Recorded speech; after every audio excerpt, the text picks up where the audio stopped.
Hello everyone, welcome to our Pariksha Gaon. आपके Pariksha Gaon channel में non tech plus tech both classes available हैं। तो अपनी क्लास स्टार्ट करने से पहले आप अपने चैनल परीक्षा गांव को लाइक, सब्सक्राइब और ज्यादा से ज्यादा शेयर कर दीजिए। जितना हो सके उतना शेयर करिए और अपनी लेटेस्ट वीडियोस पाने के लिए बेल आइकन को प्रेस करना ना भूलिएगा। तो चलते हैं हम अपनी आज की क्लास की ओर।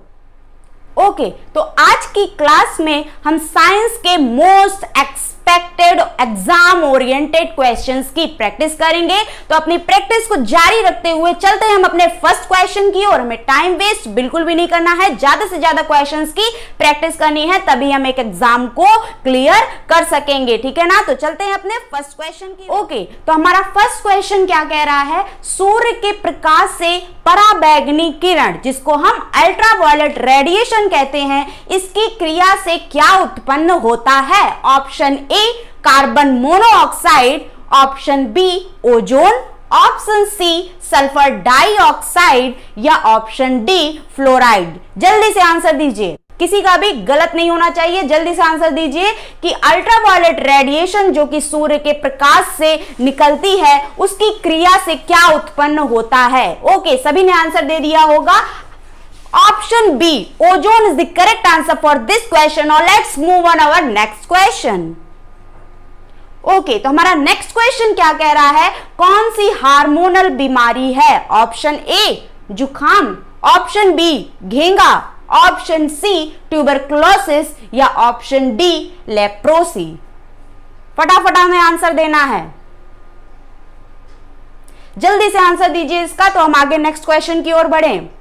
तो जल्दी बताइए हार्मोनल बीमारी कौन सी है? ऑप्शन बी घेंगा जो है वो हमारी हार्मोनल डिजीज है। Option B one is the correct answer for this question. इस क्वेश्चन से रिलेटेड कुछ और बातों को हम जानते हैं। थायराइड ग्लैंड से थायरॉक्सिन हार्मोन निकलता है और उसी थायरॉक्सिन हार्मोन की कमी से ही हमारा घेंगा रोग हो जाता है। चलते हैं हम नेक्स्ट ऑप्शन की ओर। नेक्स्ट ऑप्शन हमारा दिखा रहा है कि जुखाम अगर मैं आपसे पूछूं, खांसी जुखाम जो हो जाता है, ये किस प्रकार की डिजीज है? तो आप यही कहोगे ये एक वायरल डिजीज है, ये एक वायरस से हो जाता है। नेक्स्ट हम देखते हैं ट्यूबरकुलोसिस। ट्यूबरकुलोसिस क्या है?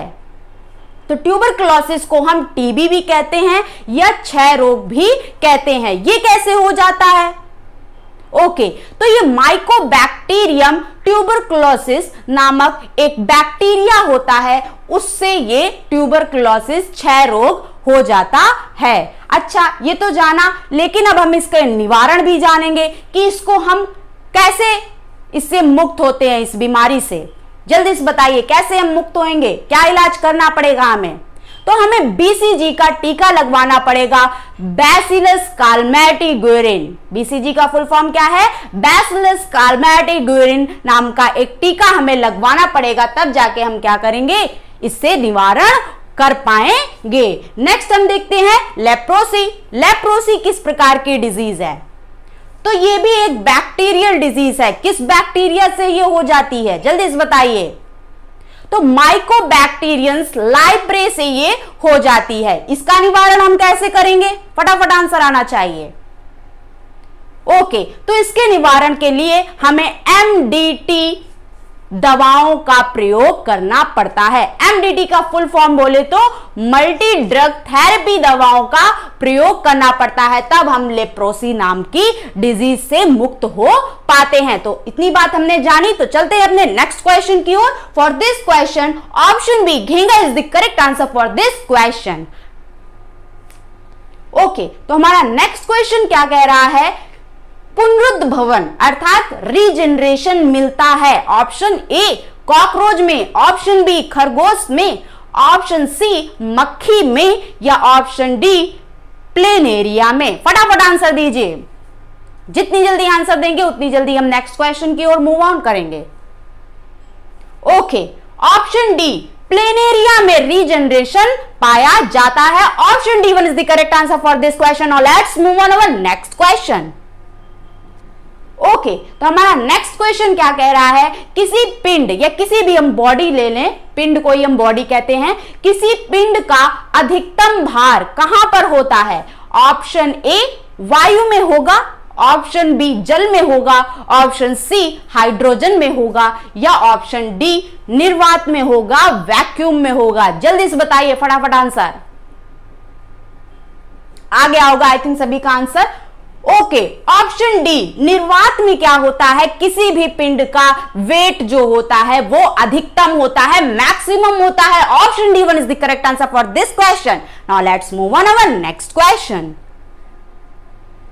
ओके, तो हमारा नेक्स्ट क्वेश्चन क्या कह रहा है, हमारे शरीर पर वायुमंडल का दाब बहुत होते हुए भी हम उसे महसूस नहीं कर पाते हैं, क्योंकि ऑप्शन ए हम इसके अभ्यस्त हैं, ऑप्शन बी हमारे शरीर की अस्थियां इतनी मजबूत हैं कि इस दाब को सहन कर सकती है, या ऑप्शन सी हमारे शरीर का क्षेत्रफल अर्थात सतह बहुत कम है, या ऑप्शन डी हमारे शरीर में रक्त का दाब वायुमंडलीय दाब से कुछ अधिक है। ये सारी बातें कहीं ना कहीं जितना मैंने आपको फिजिक्स की क्लास में पढ़ाया है, प्रॉपर लेक्चर लेके पढ़ाया है, उसमें कहीं ना कहीं आपका कनेक्टेड है, इसलिए प्रॉपर आप उसको क्लास को मेरी लेते रहिए, जितनी भी क्लास है उसको सबको देख डालिए। जल्दी से बताइए इसका आंसर। तो वायुमंडलीय दाब हमें क्यों नहीं महसूस होता है, जल्दी से बताइए। क्योंकि हमारे अंदर जो ब्लड फ्लो कर रहा है उसका प्रेशर हमारे वायुमंडलीय दाब से कुछ अधिक है, स्लाइटली मोर है। यही कारण है कि हमारा वायुमंडलीय दाब हमें प्रेस नहीं कर पाता है। जब कोई चीज हमें प्रेस ही नहीं करेगी तो हमें महसूस कहां से होगा? Option D one is the correct answer for this question. और let's move on our next question. Okay, तो हमारा नेक्स्ट क्वेश्चन क्या कह रहा है, अत्यधिक ऊंचाई पर उड़ रहे वायुयान के अंदर ऑप्शन ए दाब बाह्य दाब के समान ही होता है, ऑप्शन बी वायु पंपों की सहायता से सामान्य दाब बनाए रखा जाता है, ऑप्शन सी बाहर की अपेक्षा कम दाब होता है, या ऑप्शन डी सामान्य आर्द्रता अर्थात ह्यूमिडिटी तथा आंशिक निर्वात अर्थात वैक्यूम बनाए रखा जाता है। जल्दी से बताइए इसका आंसर क्या होता है। अत्यधिक ऊंचाई पर उड़ रहे वायुयान के अंदर क्या किया जाता है? ये सारी चीजें कहीं ना कहीं हमारे थ्योरी से इंटरकनेक्टेड हैं। सारे लेक्चर्स को देख डालिए प्रॉपरली। ओके, तो होता क्या है, वायुयान के अंदर जैसे जैसे हम भूपृष्ठ से ऊपर की ओर जाते जाएंगे वैसे वैसे मैंने आपको बताया था दाब अर्थात प्रेशर क्या होता जाता है, घटता जाता है, ठीक है ना। और जब वायुयान में कोई भी यात्री बैठा होगा वहां पर अगर प्रेशर कम हो गया तो वो उसके अंदर जो ब्लड फ्लो कर रहा है उसका प्रेशर इन कंपैरिजन टू बाहर के क्या हो जाएगा, अधिक हो जाएगा, जिसके कारण वो बस्ट कर सकती है उसकी बॉडी। यही कारण है कि हम वायुयान के अंदर एक नॉर्मल प्रेशर क्रिएट करते हैं, किसकी सहायता से? एयर पंप की सहायता से। Option B one is the correct answer for this question. Now let's move on our next question. Okay, तो हमारा नेक्स्ट क्वेश्चन क्या कह रहा है, नदी में तैरता जलयान जब समुद्र में जाता है तो यह ऑप्शन ए थोड़ा सा ऊपर उठ जाता है, ऑप्शन बी थोड़ा सा नीचे डूब जाता है, ऑप्शन सी एक ही स्तर पर रहता है, या ऑप्शन डी जलयान के निर्मित पदार्थ के अनुसार थोड़ा और डूब या उठ जाता है। जल्दी से सभी लोग आंसर बताइए, रीजन भी पता होना चाहिए इसका। ओके, सभी ने आंसर दे दिया होगा। होता क्या है, जब हमारी जलयान नदी से रिवर से सी की तरफ समुद्र की ओर जाती है तो क्या होता है, उठती है या डूब जाती है, समान स्तर पर रहती है? जल्दी से बताइए। तो हमारे समुद्र में क्या पाया जाता है, नमक पाया जाता है। नमक पाए जाने के कारण समुद्र के पानी का घनत्व क्या हो जाता है, डेंसिटी क्या हो जाती है, इन कंपैरिजन टू रिवर क्या हो जाती है, अधिक हो जाती है। और अधिक हो जाने के कारण समुद्र में हमारा जलयान जो होता है वो नदी की अपेक्षा थोड़ा सा ऊपर उठ जाता है। Option A one is the correct answer for this question. और let's move on our next question. Okay, तो हमारा नेक्स्ट क्वेश्चन क्या कह रहा है, परिक्रमारत अंतरिक्ष यान या हम कह सकते हैं उपग्रह कोई हो, उससे एक सेब अर्थात या कह सकते हैं पिंड बाहर छोड़ा जाए तो यह ऑप्शन ए पृथ्वी की ओर गिरेगा, ऑप्शन बी यान के साथ ही उसी वेग से गमन करेगा, ऑप्शन सी अधिक वेग से गमन करेगा, या ऑप्शन डी कम वेग से गमन करेगा। जल्दी सभी लोग आंसर दीजिए, फटाफट आंसर चाहिए इसका। नेक्स्ट क्वेश्चन की ओर जल्दी से जल्दी चलना है हमें। ओके, तो जिन्होंने भी इसका आंसर बी ऑप्शन बी यान के साथ ही उसी वेग से गमन करेगा बताया है, वो कहीं से भी नहीं गलत है, बिल्कुल सही है। Now let's move on our next question. For this question option B one is the correct answer. Okay, तो हमारा नेक्स्ट क्वेश्चन क्या कह रहा है, जंग लगे हुए लोहे का वजन बिना जंग लगे हुए लोहे से क्या होता है। ऑप्शन ए कुछ अधिक, ऑप्शन बी बराबर, ऑप्शन सी कम, या ऑप्शन डी लगभग बराबर। सारी बातें मैं आपको थ्योरी में प्रॉपरली पढ़ा चुकी हूं, उसको पढ़ लीजिएगा। ये हमने क्वेश्चन की प्रैक्टिस जिसमें करा रहे थे, जितने भी लेक्चर्स हैं उसमें मैंने ये आपको डिटेल में बता दिया था। जल्दी से बताइए। ओके, तो क्या होता है, कुछ अधिक हो जाता है। बिना जंग लगे हुए लोहे से जंग लगे हुए लोहे का भार कुछ अधिक हो जाता है। Option A one is the correct answer for this question. और let's move on our next question. Okay, तो हमारा नेक्स्ट क्वेश्चन क्या कह रहा है, बिजली के बल्ब के अंदर कौन सी गैस होती है। ऑप्शन ए वायु, option B oxygen, option C nitrogen, या ऑप्शन डी कार्बन डाइऑक्साइड। फटाफट आंसर चाहिए, आ भी गया होगा वैसे सभी का answer. Okay, option C nitrogen is the correct answer for this question. अब यहां पे क्या होता है, यदि यहां पे नाइट्रोजन ना दिया हो, इनर्ट गैस ऑर्गन दिया हो, तब आप क्या करोगे, तब आप क्या लगाओगे। सामान्यतः क्या किया जाता है, आर्गन जो कि एक अक्रिय गैस है, इनर्ट गैस है, उसका हम प्रयोग करते हैं। तो आर्गन होता तो हम आर्गन लगाते। दूसरा, अगर मैं आपसे पूछूं कि बल्ब में जो फिलामेंट होता है वो किस धातु का बना होता है, जल्दी से बताइए। सभी को वैसे पता होगा, तो टंगस्टन वायर का प्रयोग किया जाता है। आखिर क्यों प्रयोग किया जाता है, रीजन पता होना चाहिए। क्योंकि उसका मेल्टिंग पॉइंट हाईएस्ट होता है, ठीक है ना, और उसका वेपर प्रेशर क्या होता है, लो होता है, और उसकी टेंसाइल स्ट्रेंथ यदि हम पूछें तो तनन सामर्थ्य अधिक होती है, ठीक है ना। उसका गलनांक बिंदु, मेल्टिंग पॉइंट वही गलनांक बिंदु हाईएस्ट होता है। सारी चीजें आप याद रखिएगा। तो for this question option C one is the correct answer. Now let's move on our next question. Okay, and next question हमारा क्या कह रहा है, एंजाइम कैसा पदार्थ है। ऑप्शन ए जल में घुलनशील होते हैं, ऑप्शन बी जटिल कार्बनिक पदार्थों को सरल पदार्थों में बदलते हैं, ऑप्शन सी वाहिका विहीन अर्थात डक्टलेस ग्रंथि से उत्पन्न होते हैं, या ऑप्शन डी विषाणुवीय बीमारियों के संक्रमण को रोकते हैं। जल्दी से इसका आंसर दीजिए, फटाफट आंसर आना चाहिए। एंजाइम कैसे पदार्थ होते हैं, सभी ने आंसर बता दिया होगा आई थिंक। ऑप्शन बी जटिल पदार्थों को, कॉम्प्लेक्स पदार्थों को ये सिंपल फॉर्म में कन्वर्ट कर देते हैं। Option B one is the correct answer for this question. Let's move on our next question. Okay, तो हमारा नेक्स्ट क्वेश्चन क्या कह रहा है, रसोई गैस किसका मिश्रण है, ठीक है ना। ऑप्शन ए कार्बन मोनोऑक्साइड और carbon dioxide, option B butane और प्रोपेन, ऑप्शन सी मीथेन और एथिलीन, या ऑप्शन डी कार्बन डाइऑक्साइड और ऑक्सीजन। फटाफट आंसर आना चाहिए। साइंस से जो लोग कनेक्टेड होंगे वो तो तुरंत ही बता दिए होंगे। ओके, ऑप्शन बी ब्यूटेन और प्रोपेन जो है वो हमारे रसोई गैस में इन दोनों का ही मिश्रण होता है, इन दोनों का ही मिश्रण हमारे रसोई गैस में होता है। अब हम इससे रिलेटेड कुछ और बातों को भी जान लेते हैं। जैसे कि मैं पूछ दूं अगर आपसे कि एलपीजी में जो तीखी स्मेल आती है वो किस चीज के ऐड करने से आती है, फटाफट आंसर आना चाहिए। ओके, तो वो आपकी इथाइल मरकैप्टेन को ऐड कर देने से आती है। दूसरा, अगर आपसे मैं पूछ दूं कि सीएनजी में सबसे अधिक मात्रा कौन सी गैस की होती है, सीएनजी मतलब कंप्रेस्ड नेचुरल गैस, एलपीजी मतलब लिक्विड पेट्रोलियम गैस। तो सीएनजी में बताइए कौन सी गैस की मात्रा सबसे अधिक होती है?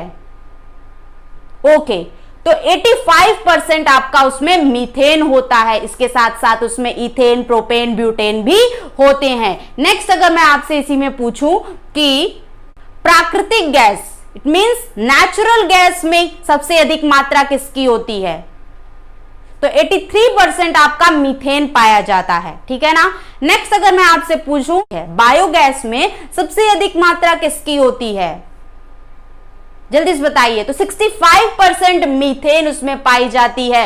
अगर मैं आपसे पूछ दूं कि मीथेन जो है वो कहां पर पाई जाती है,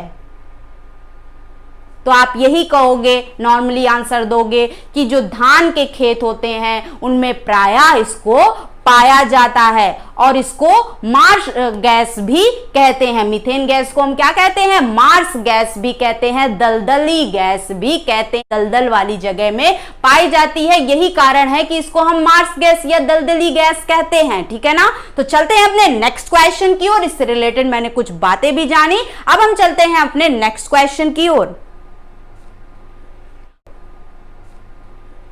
ओके, तो हमारा नेक्स्ट क्वेश्चन क्या कह रहा है? गैस एजेंसियों के द्वारा दिए जाने वाले सिलेंडरों में रसोई गैस का रूप क्या है? ऑप्शन ए तरल, ऑप्शन बी गैसीय, ऑप्शन सी ठोस, या ऑप्शन डी विलयन। जल्दी से बताना है सभी को आंसर।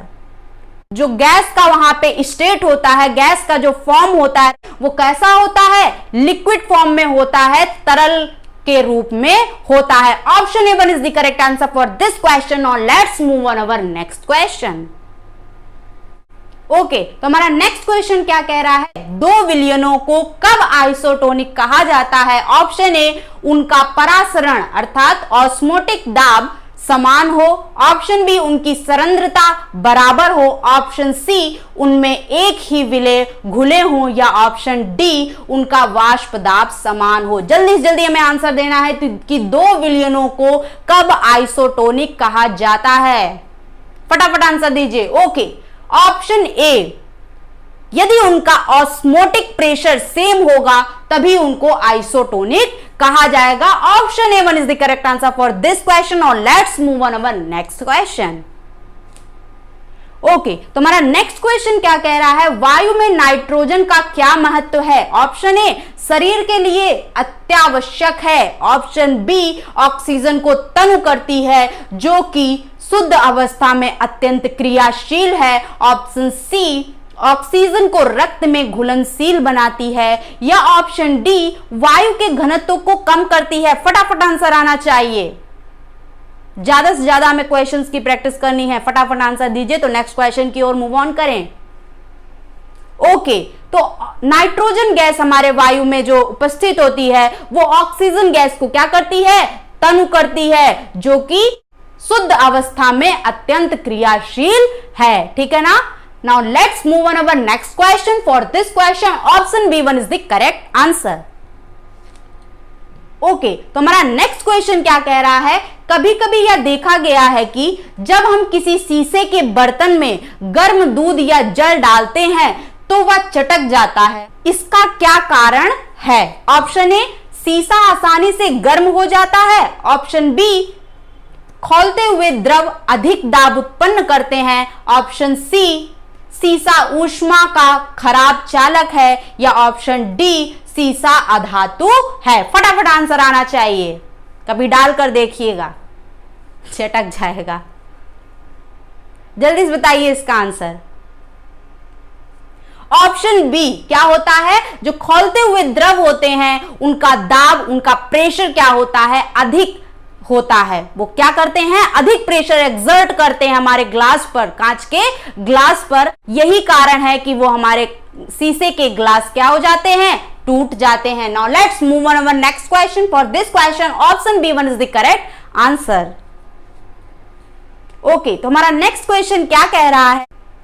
परम शून्य ताप क्या है? ऑप्शन ए किसी भी तापमान पैमाने का आरंभिक बिंदु, ऑप्शन बी सैद्धांतिक रूप से न्यूनतम संभव तापमान ऑप्शन सी वह तापमान है जिस पर सभी द्रव पदार्थों के वाष्प जम जाते हैं, या ऑप्शन डी वह तापमान है जिस पर सभी पदार्थ वाष्पीय प्रवास्था में होते हैं। फटाफट आंसर हमें देना है कि परम शून्य ताप क्या है, जिसको हम इंग्लिश में एब्सोल्यूट जीरो टेम्परेचर भी कहते हैं। जल्दी से बताइए। ओके, तो एब्सोल्यूट जीरो टेम्परेचर जो है वो आपका सैद्धांतिक रूप से न्यूनतम संभव तापमान है। Option B1 is the correct answer for this question. अब हम इससे रिलेटेड कुछ और बातों को भी जानते हैं। परम शून्य ताप अर्थात एब्सोल्यूट जीरो टेम्परेचर किस स्केल पर होता है? फटाफट आंसर आना चाहिए। ओके, तो ये जो हमारा टेम्परेचर है वो एब्सोल्यूट टेम्परेचर स्केल पर होता है, अर्थात परम ताप पैमाने पर यह तापमान होता है। और यह तापमान जो है वो उस स्केल का शून्य ताप है, और उस स्केल पर उस शून्य ताप को कितना माना जाता है? तो -273 डिग्री सेंटीग्रेड माना जाता है। Okay, all clear? For this question, option B1 is the correct answer. Now let's move on our next question. Okay, तो हमारा नेक्स्ट क्वेश्चन क्या कह रहा है? समुद्र के पानी का घनत्व बढ़ता जाता है जैसे जैसे ऑप्शन ए गहराई व खारापन घटता है, ऑप्शन बी गहराई कम तथा खारापन में वृद्धि होती है, ऑप्शन सी गहराई तथा खारापन कम होता है, या ऑप्शन डी गहराई व खारापन दोनों में वृद्धि होती है। जल्दी से बताइए। सारी चीजें कहीं ना कहीं हमारी थ्योरी से इंटरकनेक्टेड है। थ्योरी को अच्छे से पढ़िए, जो मैंने पढ़ाया है।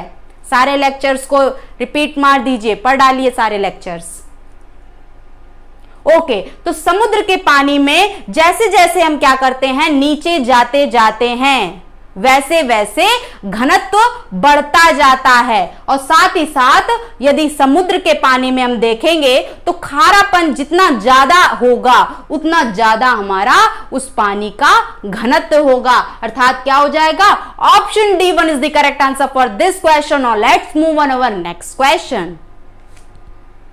ओके, तो हमारा नेक्स्ट क्वेश्चन क्या कह रहा है? इस्पात की गेंद पारे पर तैरती है क्योंकि ऑप्शन ए पारा सभी धात्विक गेंदों को अपने में नहीं डूबने देता, ऑप्शन बी पारा द्रव रूपी एक धातु ही है, ऑप्शन सी इस्पात की अपेक्षा पारे का घनत्व अधिक है, या ऑप्शन डी इस्पात की गेंद को समुचित समंजन द्वारा किसी भी द्रव पर तैराया जा सकता है। फटाफट आंसर आना चाहिए।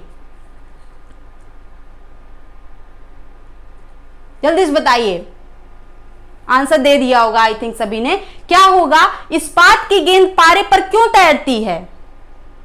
क्योंकि हमारे पारे का घनत्व इस्पात से अधिक होता है। यही कारण है कि हमारी इस्पात की गेंद तैरती है। Option C1 is the correct answer for this question.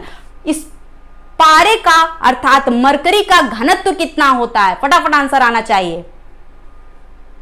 3600 kg पर metre cube. Okay, all clear? दूसरा, अगर हम इसकी स्पेसिफिक ग्रेविटी पूछ दें, स्पेसिफिक ग्रेविटी या रिलेटिव डेंसिटी उसी को कहते हैं। जल्दी से बताइए, मरकरी की रिलेटिव डेंसिटी या स्पेसिफिक ग्रेविटी कितनी होती है? 3600 को 1000 से डिवाइड कर दीजिएगा तो कितना आ जाएगा? 3.6 होती है। किसकी स्पेसिफिक ग्रेविटी? पारे की specific gravity. All clear? Now let's move on our next question. Okay, तो हमारा नेक्स्ट क्वेश्चन क्या कह रहा है? वायुमंडलीय दाब को मापने के लिए आवश्यक यंत्र है। कितनी बार हम लोगों ने पढ़ा? अभी कल ही हम लोगों ने ज्योग्राफी में पढ़ा था, ठीक है ना? तो जल्दी से बताइए, वायुमंडलीय दाब को मापने का कौन सा यंत्र है? सभी को पता होगा, अच्छे से मैंने क्लास भी ली थी, उस क्लास को जरूर देख लीजिएगा, कहीं ना कहीं वो आपके लिए बेनिफिशियल रहेगी। Option B barometer is the correct answer for this question. और let's move on our next question. Okay, तो हमारा नेक्स्ट क्वेश्चन क्या कह रहा है? भिन्न धातुओं के बने 1 किलोग्राम के 4 घन अर्थात क्यूब जल में तौले जाएं तो ऑप्शन ए प्रत्येक का भार एक ही होगा, ऑप्शन बी न्यूनतम घनत्व वाले घन का भार न्यूनतम होगा, ऑप्शन सी न्यूनतम घनत्व वाले घन का भार अधिकतम होगा, या ऑप्शन डी उपरोक्त में से कोई सत्य नहीं है। फटाफट आंसर हमें देना है विथ रीजन। ओके, तो देखिए है क्या, जितने भी हम क्यूब्स डाल रहे हैं, 4 क्यूब्स डाल रहे हैं, इन चारों का 1 kg ही है। तो यदि हमने क्या कर लिए, 4 बीकर्स ले लिए, अब उसमें जो भी हमारे घन हैं उनको हमने एक एक करके डाला, तो दो वेट क्या है, सेम है। जितना उनका वेट होगा उतना ही वो क्या करेंगे, अपने वाटर को डिस्प्लेस कर देंगे अकॉर्डिंग टू आर्किमिडीज प्रिंसिपल के तहत। ठीक है ना। अब यहां पर होगा क्या, आप देख रहे हो कि ये जो हमारे क्यूब्स हैं वो अलग अलग धातुओं के बने हुए हैं। ठीक है ना। तो यहां पर जो इंपॉर्टेंट रोल प्ले करेगा वो उनकी धातुओं की भिन्नता, डिफरेंट जो हम मेटल्स यूज किए हैं वही हमारा एक इंपॉर्टेंट रोल प्ले करेगा। तो जितने भी हम 4 क्यूब्स यूज कर रहे हैं उन चारों क्यूब्स में ऐसा धातु जिसका घनत्व क्या होगा, कम होगा, उसका यदि हम वेट करेंगे जल सहित तो वो क्या आएगा, कम आएगा। तो हमारा ऑप्शन क्या हो जाएगा, फटाफट ढूंढिए क्या होगा। ओके, ऑप्शन बी घनत्व, न्यूनतम घनत्व वाले घन का भार न्यूनतम होगा, और उसी क्यूब में, उन चारों क्यूब में जिस क्यूब के धातु अर्थात मेटल का घनत्व अर्थात डेंसिटी अधिक होगी उसका भार भी अधिक होगा। Now let's move on our next question. For this question option B 1 is the correct answer. Okay, तो हमारा नेक्स्ट क्वेश्चन क्या कह रहा है, हाइड्रोजन से भरा गुब्बारा निम्नलिखित में से किसे आसानी से ऊपर उठा ले जाएगा। ऑप्शन ए 1 किलोग्राम जल को, ऑप्शन बी 1 किलोग्राम तांबा को, ऑप्शन सी 1 किलोग्राम ढीले ढाले रूप से भरे पंख को, या ऑप्शन डी उपरोक्त सभी। जल्दी से बताइए आंसर, फटाफट आंसर आ गया होगा आई थिंक सभी का। Option C 1 is the correct answer for this question. और let's move on our next question. Okay, तो हमारा नेक्स्ट क्वेश्चन क्या कह रहा है, मनुष्य के शरीर में निष्क्रिय अंग अर्थात वेस्टिजियल ऑर्गन्स कहते हैं इंग्लिश में, इनका समूह है। ऑप्शन ए क्रमी रूप परिशेषिका, अलिक्रेनन प्रवर्ध, रोम तथा काकलिया, ऑप्शन बी बुद्धिदंत, स्तन ग्रंथियां, पटेला तथा ऑक्सीवोन, ऑप्शन सी निमेशक पटल, क्रमी रूप परिशेषिका, कर्ण पेशियां, कॉक्सी अस्थि, ऑप्शन डी रोम, कर्ण पेशियां, पटेला तथा एटलस कशेरुक। फटाफट आंसर आना चाहिए सभी का।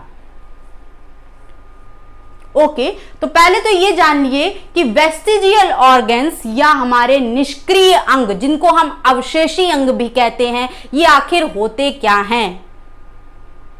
ओके, तो ये ऐसे अंग हैं जो कि हमारे पूर्वजों में कहीं ना कहीं कार्यरत थे, कुछ ना कुछ कार्य करते थे, लेकिन आज हमारे शरीर में इन ऑर्गन्स का कोई कार्य नहीं रह गया है। तो फटाफट आंसर आना चाहिए। ओके, ऑप्शन सी निमेशक पटल, क्रमी रूप परिशेषिका, कर्ण पेशियां, कॉक्सी अस्थि is the correct answer for this question. Now let's move on our next question. Okay, तो हमारा नेक्स्ट क्वेश्चन क्या कह रहा है, समवृत्ति अंग जिसको हम इंग्लिश में एनालॉगस ऑर्गन्स कहते हैं, ये कौन से हैं। ऑप्शन ए चमगादड़ के पंख व तितली के पंख, ऑप्शन बी मनुष्य के हाथ व घोड़े के अग्रपाद, ऑप्शन सी तितली के पंख व मच्छर के पंख, ऑप्शन डी उपरोक्त में से कोई नहीं। जल्दी से बताइए आंसर। ओके, तो आपने पढ़ा होगा कि ऑर्गन्स आपने 2 प्रकार के पढ़े होंगे। First one is homologous organ जिसे हम समजात अंग कहते हैं, and the next one is analogous organ जिसको हम समरूपी या आपका समवृत्ति अंग कहते हैं। अब पहले तो आप ये जानिए कि होमोलॉगस ऑर्गन्स किसे कहते हैं, फटाफट आंसर आना चाहिए।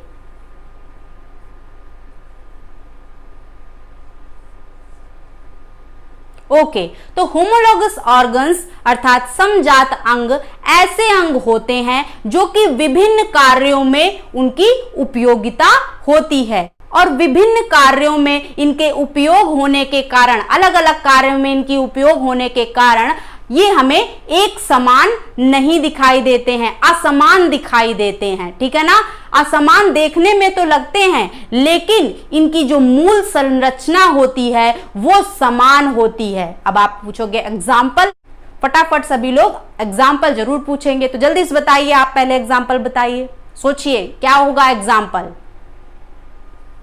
ओके, तो जैसे कि हमारे हाथ हो गए, घोड़े की अगली टांग हो गई, बिल्ली का क्या हो गया, पंजा हो गया, चमगादड़ के पंख हो गए। तो इन सब की क्या है, मूल संरचना समान है लेकिन ये सभी अंग विभिन्न कार्यों को करते हैं। इतनी बात आपको क्लियर हो गई। नेक्स्ट अब हम जानते हैं एनालॉगस ऑर्गन, समवर्ती अंग या समरूप अंग कौन से होते हैं। ओके, तो ये एक ऐसे अंग होते हैं जिनकी विभिन्न कार्यों में उपयोगिता नहीं होती है, ये कार्य तो समान करते हैं लेकिन इनकी मूल संरचना में भिन्नता होती है। और कार्य समान करते हैं तो ये हमें देखने में भी समान ही दिखाई देते हैं लेकिन इनकी मूल संरचना भिन्न होती है। एग्जाम्पल अब आप पूछोगे, जल्दी से एग्जाम्पल सभी को आना चाहिए। तो जैसे क्या हो जाएगा, चमगादड़ के पंख हो गए, किसी भी पक्षी के पंख मान लीजिए, तितली के पंख हो गए, ये सब लोग क्या कर रहे हैं, उस पंख से उड़ान ही तो भर रहे हैं, अर्थात इनकी उपयोगिता जो है वो एक ही कार्य को करने के लिए है लेकिन इनकी जो मूल संरचना है वो भिन्न है। तो जल्दी से बताइए एनालॉगस ऑर्गन्स इसमें कौन से हो जाएंगे। क्या मनुष्य के हाथ और घोड़े के अग्रपात, अभी मैंने बताया ये तो होमोलॉगस ऑर्गन हो जाएगा, समजाती अंग हो जाएगा। ठीक है ना, तितली के पंख और मच्छर के पंख, नहीं ये नहीं होगा, अभी मैंने बताया चमगादड़ के पंख और तितली के पंख। Option A one is the correct answer for this question. Now let's move on our next question. Okay, तो हमारा नेक्स्ट क्वेश्चन क्या कह रहा है, डार्विनिज्म है ऑप्शन ए उपार्जित लक्षणों की वंशागति, ऑप्शन बी जनन द्रव्य की निरंतरता, ऑप्शन सी प्राकृतिक चयन या ऑप्शन डी उत्परिवर्तन। फटाफट सभी का आंसर आना चाहिए। ओके, तो डार्विनिज्म जो है वो एक सिद्धांत है जिसे हम नेचुरल सिलेक्शन अर्थात प्राकृतिक चयन भी कहते हैं। ये एक प्रकार का सिद्धांत है जिसे हम नेचुरल सिलेक्शन कहते हैं अर्थात प्राकृतिक चयन कहते हैं। Option C one is the correct answer for this question. अब हम ये पूछेंगे आपसे कि प्राकृतिक चयन का जो सिद्धांत है अर्थात डार्विनिज्म जो है ये किसने दिया,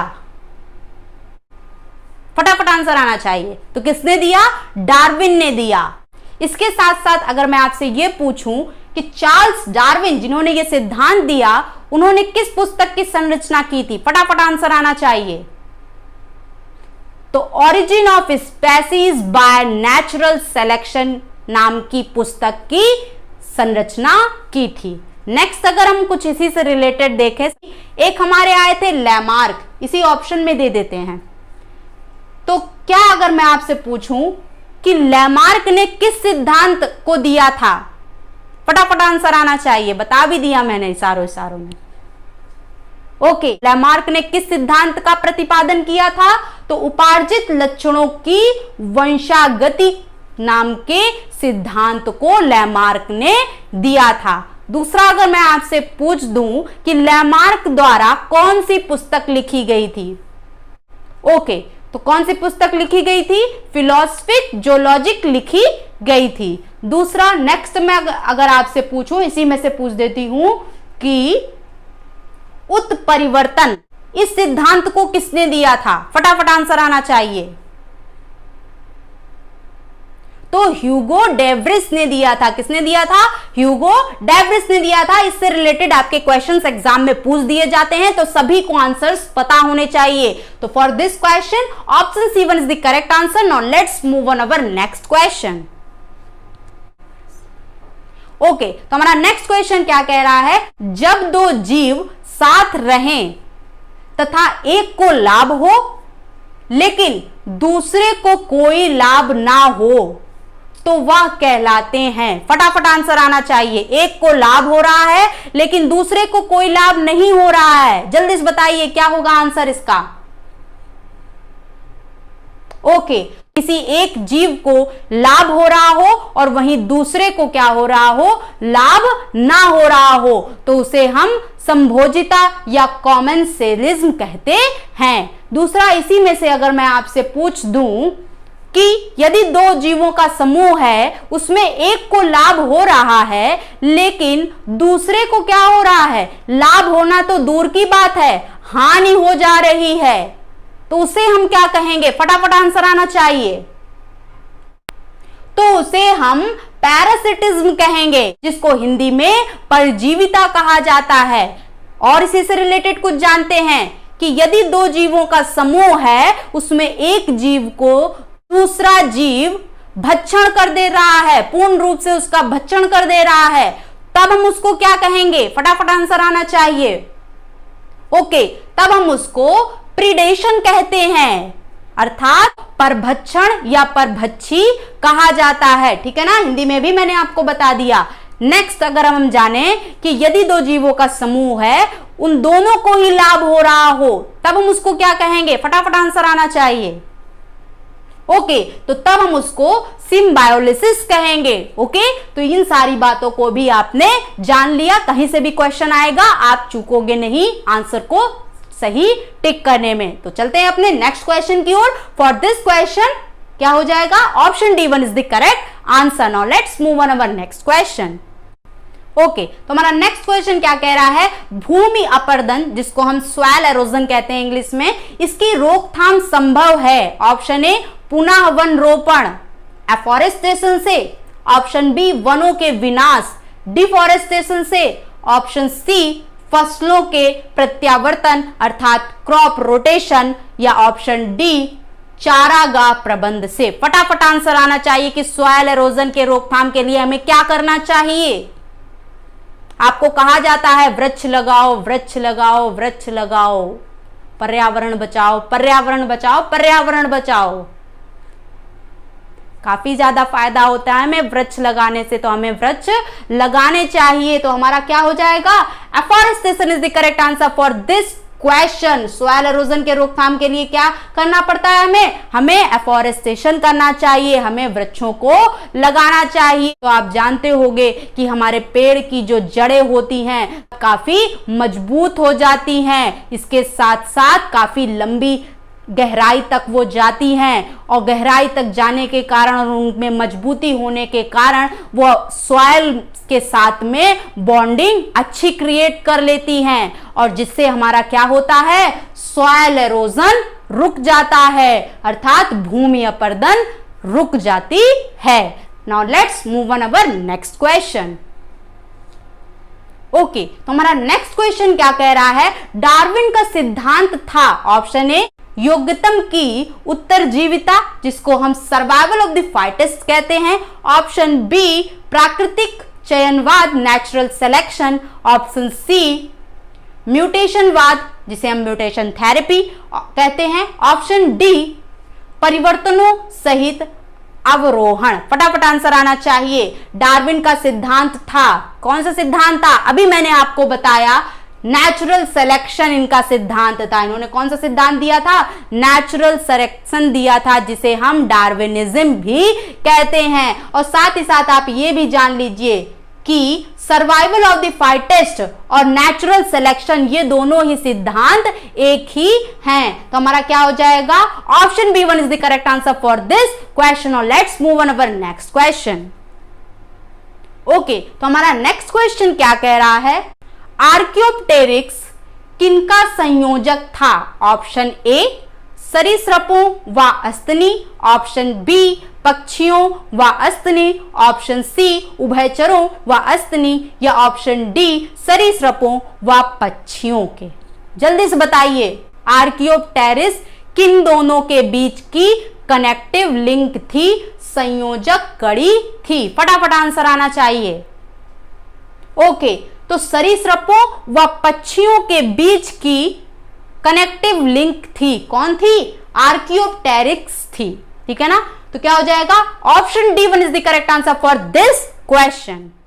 ओके, तो आज के लिए इतना ही। अगर आपको हमारी क्लास, हमारे पढ़ाने का तरीका पसंद आए तो आप अपने चैनल परीक्षा गांव को, जिसमें non tech plus tech both classes आपकी अवेलेबल हैं, इसको लाइक, सब्सक्राइब और ज्यादा से ज्यादा शेयर करना ना भूलिएगा।